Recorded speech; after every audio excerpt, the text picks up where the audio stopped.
Welcome to the He's Got Issues Independent Comics Edition number 105.3. I'm John Cooney here to preview new independent comics being released January 29, 2014, beginning alphabetically with Boom Studios and Adventure Time 2014 Winter Special number 1. Why we love it? This is a perfect issue of snowy Adventure Time tales to curl up with by the fire and a cup of hot chocolate. Why you'll love it? An all-star team of indie cartoonists bring you stories as warm as your holiday spirit. Who doesn't love a snow day? What it's about? It's wintertime in the land of Ooh. Join your favorite characters in a collection of short stories as they embrace the cold, snow, sweaters, and chilling adventures.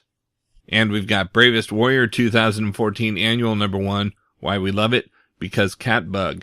Everything is Catbug. Why you'll love it? This is the first time we've let loose a bunch of creators to make the Bravest Warriors comic book universe their own. And obviously you love Catbug. Everyone loves Catbug. What it's about? It's a Catbug special. All new original short stories starring your favorite Catbug. Join Catbug and his friends, the Bravest Warriors, as they fight new enemies and embrace talking about feelings with this crazy collection of shorts.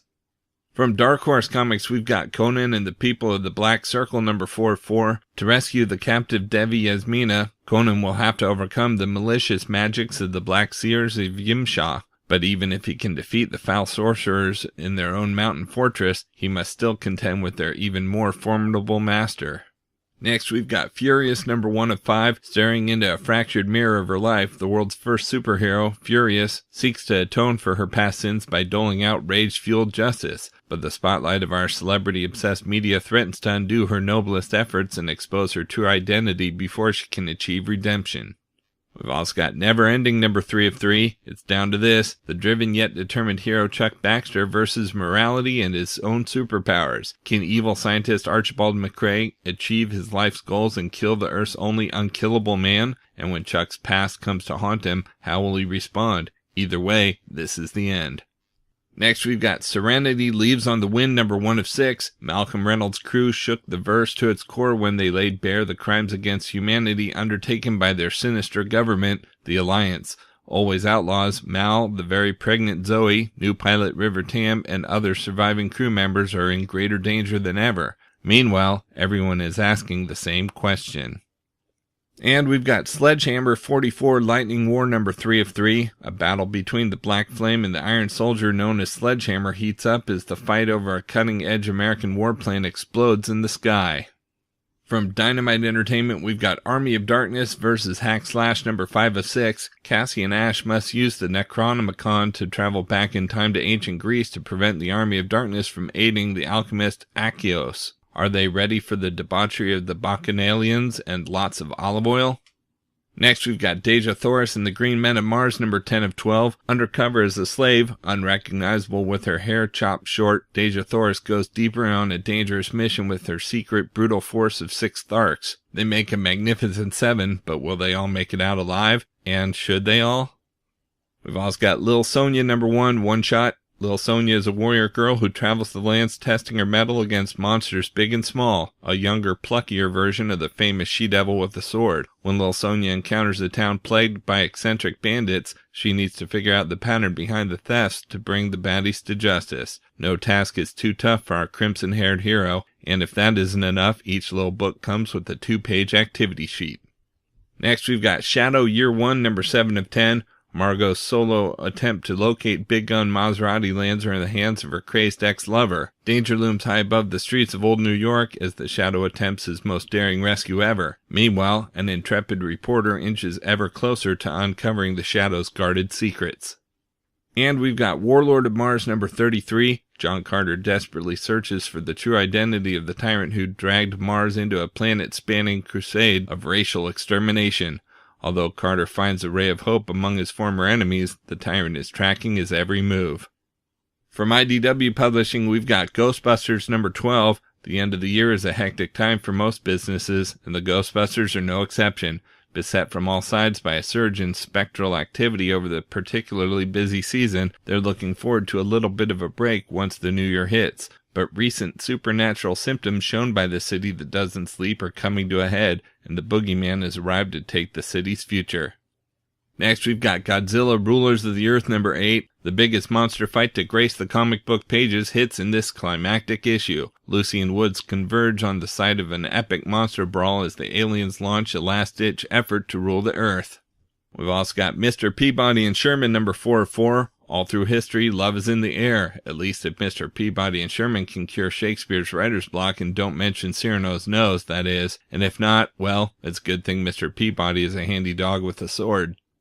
Next, we've got Other Dead number 5 of 6. After barely surviving the storm, Obama, Tommy, and the other survivors are trapped inside Chet Wayne's house just as the undead night begins to fall. Join all-star creators Kevin Eastman, Joshua Ortega, and Digger T. Mesh for the 5th installment of the year's most talked about new zombie book.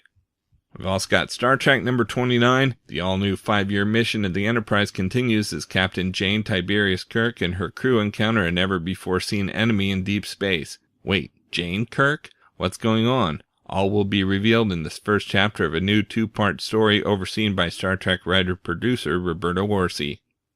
We've also got Teenage Mutant Ninja Turtles number 30. The Turtles struggle to recuperate in Northampton. Each turtle deals with the new status quo in his own way, and each feels lost. But can they find their way to being a family again as the past haunts them? And we've got Transformers Regeneration One number 98, Invasion, and it's the Autobots doing the invading. Rodimus Prime takes action, leading an armada into the heart of Jax's forces, but is he playing straight into the villain's hand? Plus, Fortress Maximus re-enters the fray, but on whose side? Oh, and Starscream's past comes back to haunt him. From Image Comics, we've got Black Science number 3. Shell-shocked and battered, Grant McKay and his team are stranded on the front lines of the European savages' final standoff against the sons of Wakan Tek Tonka. Will this inverse manifest destiny claim the life of a member of the anarchist League of Scientists, or will they be betrayed by one of their own? Next, we've got Bounce number 9. When the Darling hosts a dinner party, you'd better believe there's something special on the menu. Meanwhile, the Bounce finds himself public enemy number 1.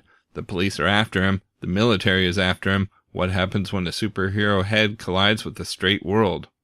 We've also got Clone number 14, No Mercy. When America's war against the clones reaches a fever pitch, can Luke lead his brothers to salvation?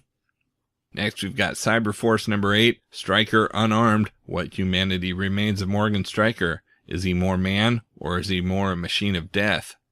We've also got East of West number 9, Hunter. The Ranger and Death finally clash in the inevitable meeting of law and inevitability.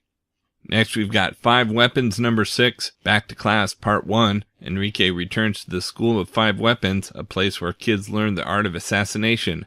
This time, everyone knows his true identity as a low-class servant. Everyone knows he can't use a weapon. Everyone accepts Enrique's status, except for one student, Tyler, who knows every trick up Enrique's sleeve. This time, school is for revenge. A new story arc begins here. Great jumping on point. Yeah. Hi, comic book world. May I please borrow the book?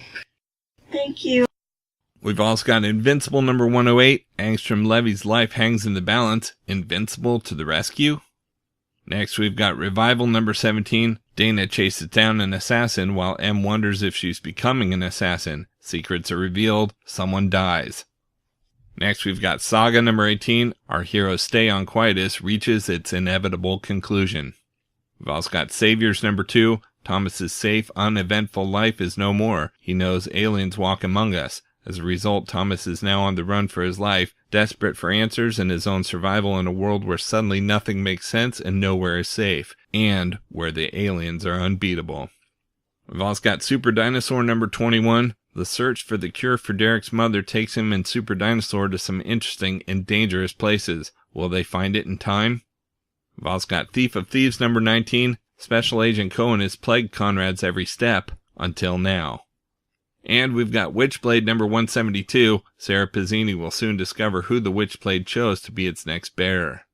Alright, there's no Valiant this week, so that's a look at some of the top independent publishers, but there's still plenty of other books out as well, so be sure to check out my YouTube channel at he'sgotissues.com to see both the Marvel and DC videos for this week, as well as my usual roundup of all my favorites for the week, with a little more depth and insight than you get here. And if you like these videos, be sure to let me know by leaving a comment and subscribing. You can also follow He's Got Issues on Facebook, Twitter, Pinterest, and Tumblr to see everything I'm reading as I read it. So until next week, I'm John Cooney, and I've got issues.